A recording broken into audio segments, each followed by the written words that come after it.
Hello friends, आपका आज के लेक्चर में बहुत बहुत स्वागत है। आज हम लोग आपके सामने एक नया टॉपिक लेकर आए हैं। आप लोग पेन कॉपी निकाल कर रेडी हो जाइए, तो आज का लेक्चर शुरू करते हैं। आज का टॉपिक है वैद्युत प्रतिरोध।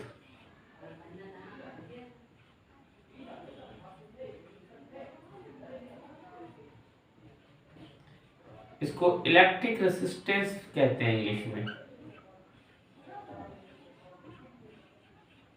Electric resistance. देखते हैं क्या होता है। अभी किसी चालक के सिरों पर लगाया विभवांतर V तथा धारा I के अनुपात को चालक का वैद्युत प्रतिरोध कहते हैं।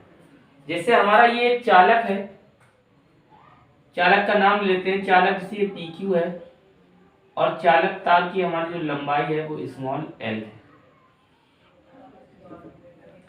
अब चालक के सिरों पर हमने विभवांतर V लगाया और विभवांतर V लगाने से चालक में I धारा प्रवाहित हुई। तो चालक के सिरों पर लगाया गया विभवांतर V तथा उसमें बहने वाली धारा I के अनुपात को चालक का वैद्युत प्रतिरोध कहते हैं। इसको कैपिटल R से प्रदर्शित करते हैं। अब देखिए, ये R = V/I बन गया। अब प्रतिरोध होता क्या है? एक्चुअल में प्रतिरोध धारा के मार्ग में आने वाली रुकावट को कहते हैं। धारा के मार्ग में जो रुकावट आती है उसे हम परिपथ का या चालक का वैद्युत प्रतिरोध कहते हैं। अब देखिए, यहाँ पे हम मात्रक निकालते हैं प्रतिरोध का मात्रक। तो देखिए, यहाँ पर V हमारा विभवांतर है।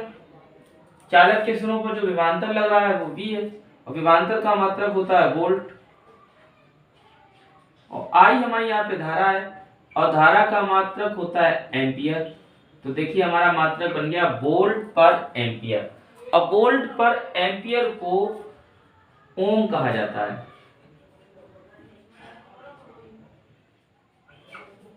वोल्ट पर एम्पियर को ओम कहा जाता है और ओम को ग्रीक सिंबल ओमेगा से प्रदर्शित किया जाता है।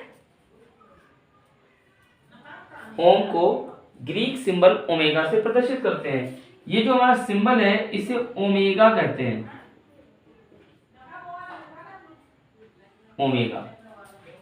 तो प्रतिरोध का मात्रक वोल्ट पर एम्पियर या ओम, जिसको प्रेजेंट किया जाता है, रिप्रेजेंट किया जाता है ओमेगा से।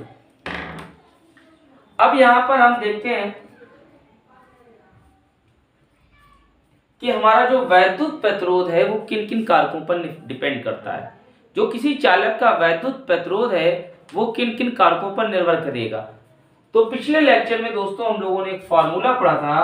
फार्मूला हमारा था R = ml/n/e²a τ। पिछले वीडियो में हम लोगों ने ये फार्मूला पढ़ा था, ओम के नियम का सत्यापन किया था। अगर आप लोगों ने किसी ने पिछला वीडियो नहीं देखा है तो आप प्लेलिस्ट में जाकर पिछला वीडियो देख सकते हैं। वहां पर हमने एक नियतांक प्राप्त किया था R = ml/ne²a τ। तो हम यहां से देखते हैं हमारा जो वैद्युत प्रतिरोध होता है, ये फार्मूला यूज करेंगे। नंबर 1 देखते हैं, जो हमारा प्रतिरोध होता है वो चालक की लंबाई L के अनुक्रमानुपाती होता है। चालक तार की आप लंबाई को जितना ज्यादा बढ़ाते चले जाएंगे प्रतिरोध उतना ज्यादा बढ़ता चला जाएगा। चालक तार की लंबाई अगर कम ली जाएगी तो प्रतिरोध उतना ही कम होगा।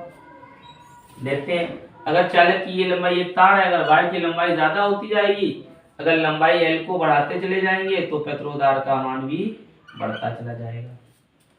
दूसरा पॉइंट देखते हैं। अब देखिए, यहाँ पे जो हमारा वैद्युत प्रतिरोध है, जो क्षेत्रफल होता है, तार का क्षेत्रफल या चालक का क्षेत्रफल उसके व्युत्क्रमानुपाती होता है। अगर आप क्षेत्रफल को बढ़ाते चले जाएंगे यानी मोटा तार लेते चले जाएंगे, तार को मोटा लेने से उसका प्रतिरोध घटता चला जाएगा। देखिए, एक ये वायर है, इसका ये क्षेत्रफल दिखाया गया है। अगर इसी लंबाई का एक हम मोटा वायर ले लें,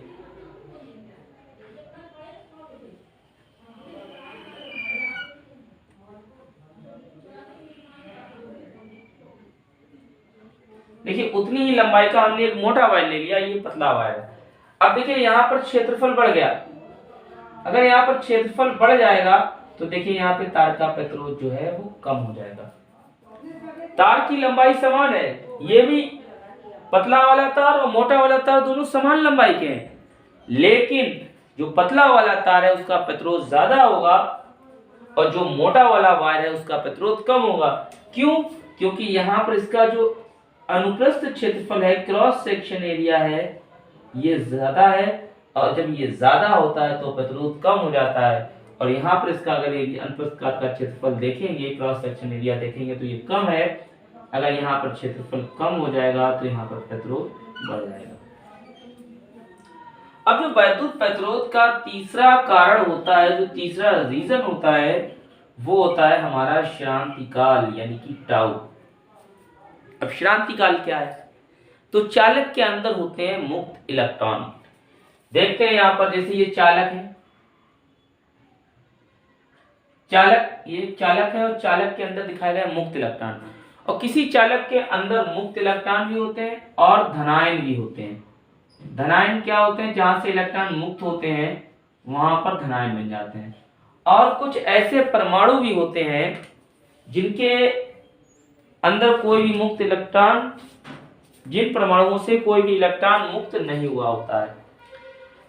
तो चालक के अंदर, चालक के भीतर कुछ ऐसे परमाणु भी होते हैं जिनसे कोई इलेक्ट्रॉन मुक्त नहीं होता है। उन्हें हम परमाणुओं को ये नीले कलर से दिखा रहे हैं।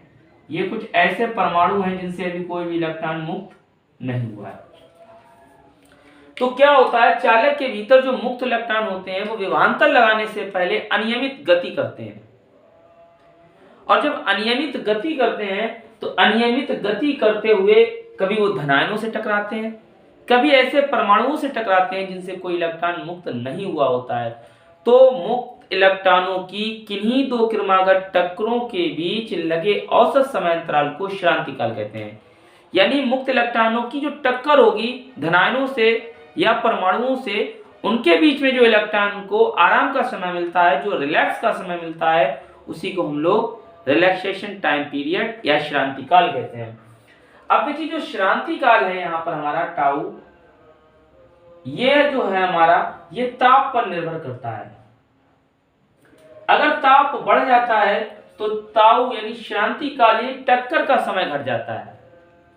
ताप जब बढ़ता है तो श्रांति काल घटता है। श्रांति काल यानी कि इलेक्ट्रॉन का टकराना, तो इलेक्ट्रॉन जल्दी जल्दी टकराने लगता है। और जब श्रांति काल घट जाता है तो वैद्युत प्रतिरोध का मान बढ़ जाता है। तो ये वाला फैक्टर हमारा बहुत इंपॉर्टेंट फैक्टर है दोस्तों।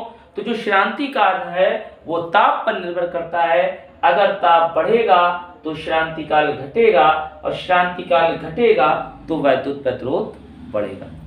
तो ये तीन फैक्टर हैं जो वैद्युत प्रतिरोध की निर्भरता को डिसाइड करते हैं कि वैद्युत प्रतिरोध किन किन कारकों पर निर्भर करेगा। तो पहला रीजन प्रतिरोध का लंबाई पर निर्भर करता है। चालक की लंबाई, वायर की लंबाई जितनी ज्यादा बढ़ती चली जाएगी, चालक का या वायर का प्रतिरोध उतना ज्यादा बढ़ता चला जाएगा। दूसरा पॉइंट, क्रॉस सेक्शन एरिया। ये वाला एरिया, मान लीजिए ये चालक है, इसका ये जो क्रॉस सेक्शन एरिया है, ये जितना ज्यादा मोटा होता चला जाएगा, जितना मोटा वायर लेंगे उसका क्षेत्रफल उतना ही ज्यादा बढ़ेगा। और क्षेत्रफल जब बढ़ जाता है तो देखिए यहाँ पे इनवर्सली प्रोपोर्शनल का रिलेशन है, तो हमारा वैद्युत प्रतिरोध यानी इलेक्ट्रिक रेजिस्टेंस कम हो जाता है। तीसरा फैक्टर हमने श्रांति काल बताया, और श्रांति काल जो हमारा टाउ होता है वो ताप पर निर्भर करता है, टेम्परेचर पर निर्भर करता है। ताप अगर बढ़ेगा तो श्रांति काल यानी टक्कर का समय कम हो जाएगा, श्रांति काल कम हो जाएगा तो वैद्युत प्रतिरोध का मान बढ़ जाएगा। तो हमारा वैद्युत प्रतिरोध इन्हीं तीन कारकों पर निर्भर करता है। अब हम इसकी डायमेंशन देखते हैं कि इसका डायमेंशनल फार्मूला क्या होता है।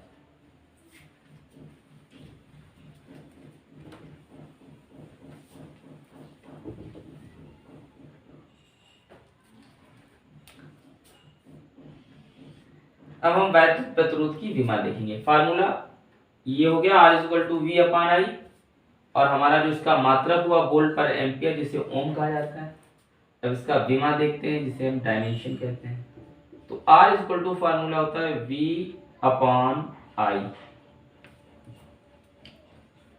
अब देखिए यहाँ पे वैल्यू रखेंगे, v क्या होता है, अब देखिए v इज इक्वल टू होता है w अपॉन क्यू, तो v की जगह रख देंगे w अपॉन क्यू और i की जगह रख देंगे q अपॉन t, तो t जाएगा हमारा ऊपर, तो फार्मूला बन जाएगा r is equal to w into t upon q square. अब देखिए r इज इक्वल टू निकालेंगे तो w हमारा है वर्क यानी कि कार्य, और कार्य की जो विमा होती है वो होती है m l स्क्वायर टी की पावर -2, ये हमारी वर्क की डायमेंशन हो गई। टी टाइम है, टाइम की डायमेंशन कैपिटल टी होती है, अपॉन और क्यू चार्ज है, चार्ज की विमा हमारी जो डायमेंशन होती है वो 80 होती है। बस इसको सॉल्व कर लेंगे, सॉल्व करने पर हमें हमारी डायमेंशन मिल जाएगी, तो बन जाएगा r is equal to m को ऐसे ही रखेंगे, l देखिए यहाँ पे 2, t को देख लेते हैं यहाँ पे 2 है। अब यहाँ पे एक चीज दोस्तों और देखें, यहाँ पे q का स्क्वायर है तो यहाँ पे थोड़ा करेक्ट कर देते हैं, यहाँ पे q स्क्वायर है तो यहाँ a स्क्वायर t स्क्वायर हो जाएगा। अब देखिए यहाँ पे t की पावर 2 है और ये 2 ऊपर जाएंगे तो -2 हो जाएंगे, तो -2 और -2 हो गए हमारे -4, और ये t की पावर देखिए यहाँ पे जो 1 है वो प्लस है, यहाँ जोड़ देंगे 1 तो बचेगी t की पावर -3, और ये a जब ऊपर जाएंगे तो हो जाएगा a की पावर -2।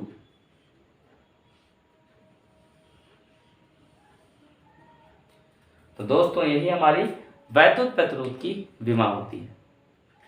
अब ये हो गया हमारा वैद्युत प्रतिरोध, यानी कि धारा के मार्ग में आने वाली रुकावट को वैद्युत प्रतिरोध कहा जाता है। अगर हम इसी का उल्टा कर दें तो उसे हम कहेंगे वैद्युत चालकता। अब वैद्युत चालकता क्या होती है उस पर भी एक नजर डाल लेते हैं। वैद्युत चालकता जो होती है वो वैद्युत प्रतिरोध के व्युत्क्रम के बराबर होती है, या ऐसे कह सकते हैं वैद्युत प्रतिरोध के व्युत्क्रम को वैद्युत चालकता कहते हैं।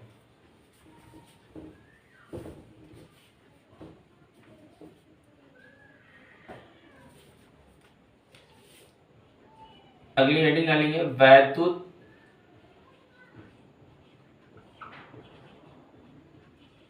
चालकता। अब वैद्युत चालकता का जो सिंबल है उसे हम कैपिटल जी से लेते हैं, capital G is equal to 1/r। अब देखिए हमने प्रतिरोध को उल्टा कर दिया 1/r। अब प्रतिरोध का जो उल्टा होता है, जो व्युत्क्रम होता है, वही हमारी चालकता कहलाती है। अब देखिए इसका मात्रक भी उल्टा कर देंगे, अगर 1/, देखिए प्रतिरोध का मात्रक अभी हमने पढ़ा है ओम होता है, अगर ओम को यहां से ऊपर ले जाएंगे तो ये हमारा बन जाएगा ओम इनवर्स। एक और इसका मात्रक होता है जिसे साइमन कहा जाता है, एक और मात्रक होता है जिसे हम लोग महो भी कहते हैं। तो देखिए ये सारे मात्रक बन गए हमारे किसके, वैद्युत चालकता के। तो वैद्युत चालकता क्या होती है, वैद्युत प्रतिरोध के व्युत्क्रम को वैद्युत चालकता कहते हैं, इसे कैपिटल जी से प्रदर्शित करते हैं। अब देखिए अगर इसका डायमेंशन की बात करें, विमा की बात करें, तो G इज इक्वल टू, अगर इसकी विमा निकालेंगे, देखिए प्रतिरोध की विमा लिखिए, इसे भी उल्टा कर दें, m की पावर को चेंज करें, यहाँ पॉजिटिव m है तो यहाँ माइनस का m हो जाएगा, l की पावर 2 प्लस की है तो यहाँ पे माइनस का हो जाएगा, t की पावर 3 माइनस की है तो यहाँ प्लस की हो जाएगी, यहाँ a की पावर 2 माइनस की है तो ये प्लस की 2 हो जाएगी। तो देखिए सारी यहाँ पे चीजें उल्टी कर दी, उल्टा करने पे हमें क्या मिलता है, वैद्युत चालकता मिलती है। तो वैद्युत प्रतिरोध के व्युत्क्रम को वैद्युत चालकता कहते हैं, इसे कैपिटल जी से प्रदर्शित